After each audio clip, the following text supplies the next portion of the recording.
Bonjour ma chère, c'est à toi que je m'adresse. Je sais que tu fais de ton mieux, que tu aspires à la lumière, que tu veux vivre une vie pleine.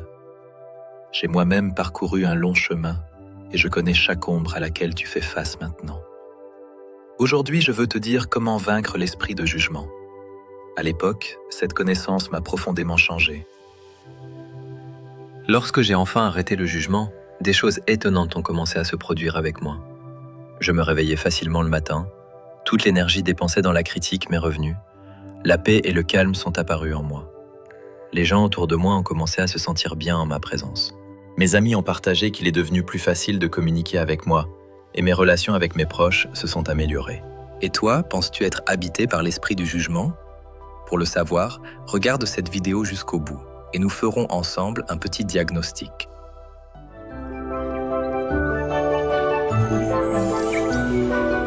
Il existe dans notre monde des maladies invisibles au microscope.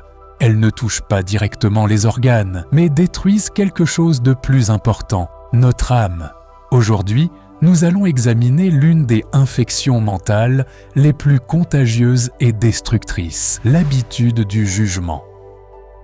Du point de vue de la psychologie et de la neuroscience, le jugement est un complexe comportemental.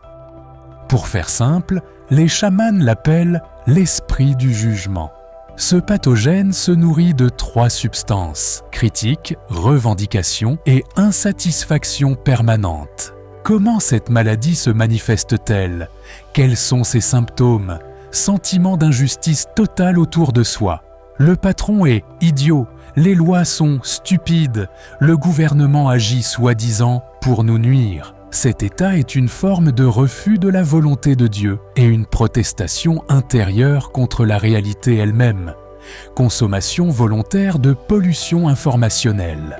La personne cherche les scandales, les révélations, lit des commentaires toxiques, savoure les chutes des autres. Chaque clic nourrit l'esprit du jugement. La maladie intérieure s'intensifie sans qu'on s'en rende compte. Recherche constante des défauts chez les autres. Trop grosse, mal habillée, elle rit bêtement. L'esprit scanne continuellement notre entourage, cherchant les défauts et confirmant la vision négative du monde. 1. Conséquence, comment la vie d'une personne se détruit. Cette infection n'est pas sans conséquence. Voici ce qu'elle entraîne. Isolement social. Les gens ressentent inconsciemment une personne toxique et commencent à l'éviter. Les amis cessent d'appeler, les collègues ne veulent pas collaborer. Le jugement agit comme un répulsif puissant. Échec professionnel. Qui voudrait promouvoir quelqu'un qui critique tout le monde? Qui confierait un projet à une personne incapable de voir le bon côté du monde? Sa carrière s'arrête. Destruction familiale.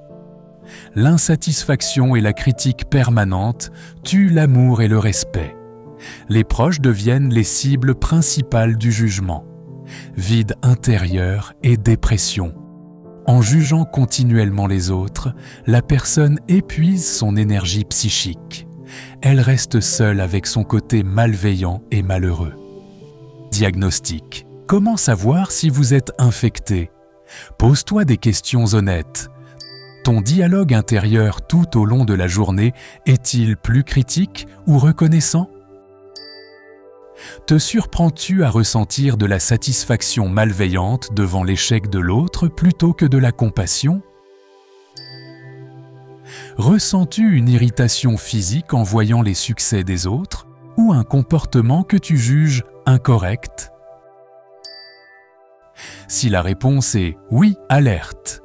L'infection est déjà en toi.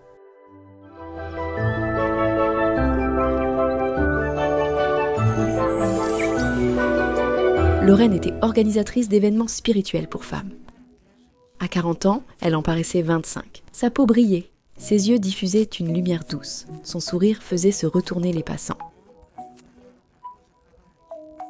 Elle avait elle-même passé par des pratiques spirituelles puissantes, en avait récolté les fruits réels et avait commencé à les partager généreusement avec les femmes. C'est ainsi que les cercles féminins sont nés.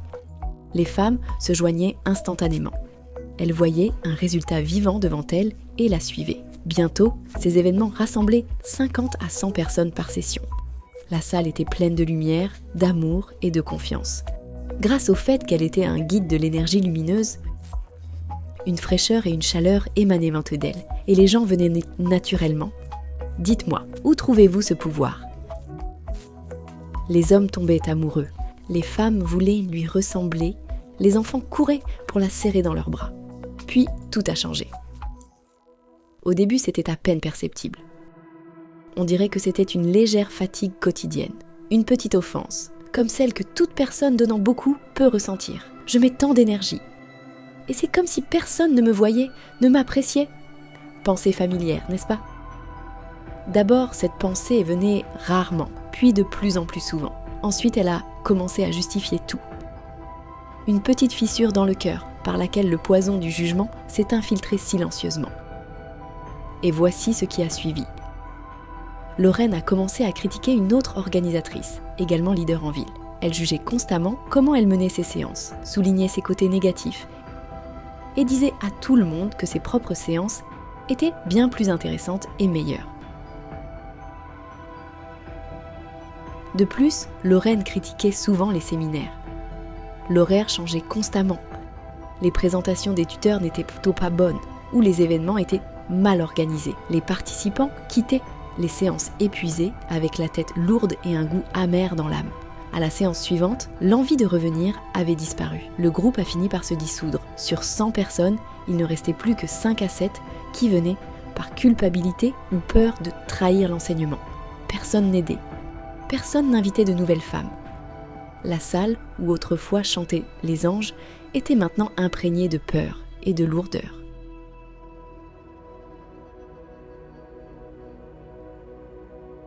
Laure ne comprenait sincèrement pas pourquoi tout s'était effondré. Dans sa tête, elle luttait pour la pureté et disait la vérité. C'est le stade final de la maladie. La personne ne voit plus que c'est le poison du jugement qui tue, et non les défauts des autres. Alors, souvenons-nous d'un repère important. Si vous voyez que même la personne la plus respectée, celle qui en a inspiré beaucoup, dont la parole avait du poids, commence à se permettre des humiliations publiques, des discussions personnelles et des critiques acerbes envers les autres, arrêtez-vous et réfléchissez. Ce n'est pas la manifestation d'un haut niveau spirituel ou d'une grande exigence. C'est un symptôme alarmant qui indique que la personne a elle-même besoin d'aide et de soutien. Et notre tâche, à ce moment-là, n'est pas de suivre aveuglément, mais de reconnaître cette maladie avec compassion et, si possible, de l'aider à revenir vers la lumière. C'est une forme grave d'infection astrale. Garder le silence à un tel moment, ce n'est pas juste faire preuve de tolérance, c'est boire volontairement le poison qu'on vous tend. Vous acceptez d'accueillir dans votre âme la même infection qui a atteint celui qui parle.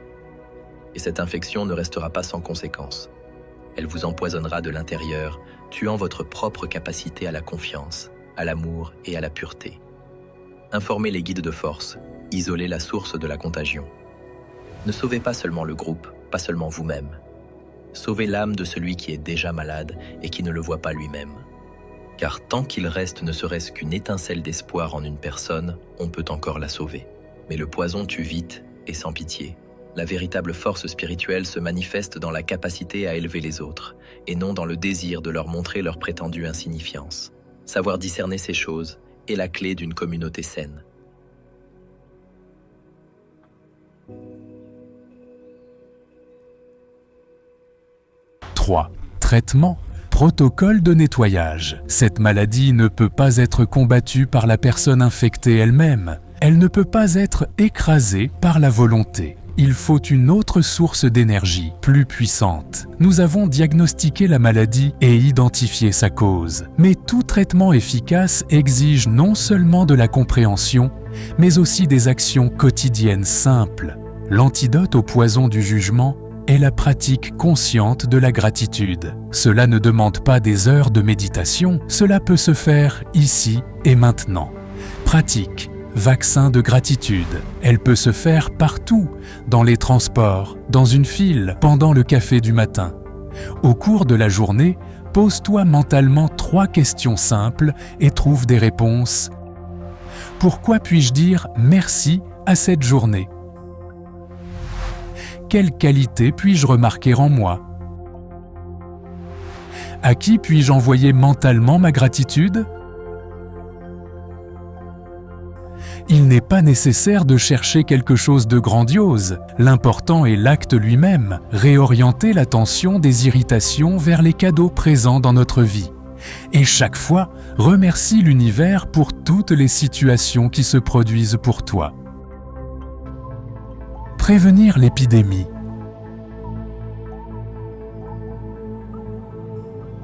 Mes amis, cette infection est un pathogène astral et il est incroyablement contagieux. Un mot imprudent, un commentaire venimeux dans le groupe et vous devenez un porteur. Ne laissez pas l'esprit de jugement s'installer en vous ou chez les autres. Si vous voyez de telles manifestations dans votre entourage, dans les cours en groupe, ne vous taisez pas. Parlez-en aux guides de force, aux mentors, aux leaders spirituels. Faites-le remarquer avec douceur et amour. Non pas pour juger la personne elle-même, mais pour l'aider à se débarrasser du parasite. Ce n'est pas une abstraction, c'est une véritable lutte du bien contre le mal au niveau de nos pensées et de nos actes quotidiens. S'opposer au mal, c'est s'opposer à cette épidémie de jugement. Ne laissez pas le virus détruire votre vie de l'intérieur. Faites une cure de gratitude. Alors nous vivrons heureux, et tout ce dont nous avons besoin viendra à nous.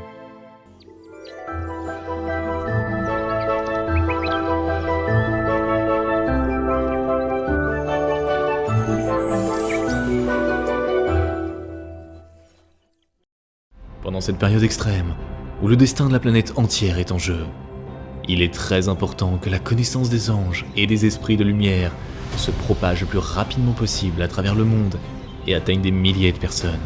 De cette façon, nous pouvons changer l'avenir de toute l'humanité. Alors nous nous tournons vers toi, chère âme de lumière. Partage la connaissance concernant nos livres sages et nos films. Partage les liens vers des vidéos ou des dessins animés. Tout cela est disponible et gratuit. Invite les femmes à des pratiques individuelles, des webinaires et des séminaires, et le grand esprit de lumière t'aidera, à toi et à ta famille, en dirigeant une énorme quantité d'énergie pour réaliser tous tes désirs. Les esprits lumineux et les anges t'aideront, à toi et tes proches dans tous les domaines. Le fil de la lumière et de l'amour de ton cœur atteint le cœur des femmes en recherche. Et la création du bien, la diffusion de la connaissance de lumière dans le monde commence. Rejoins cette mission de lumière.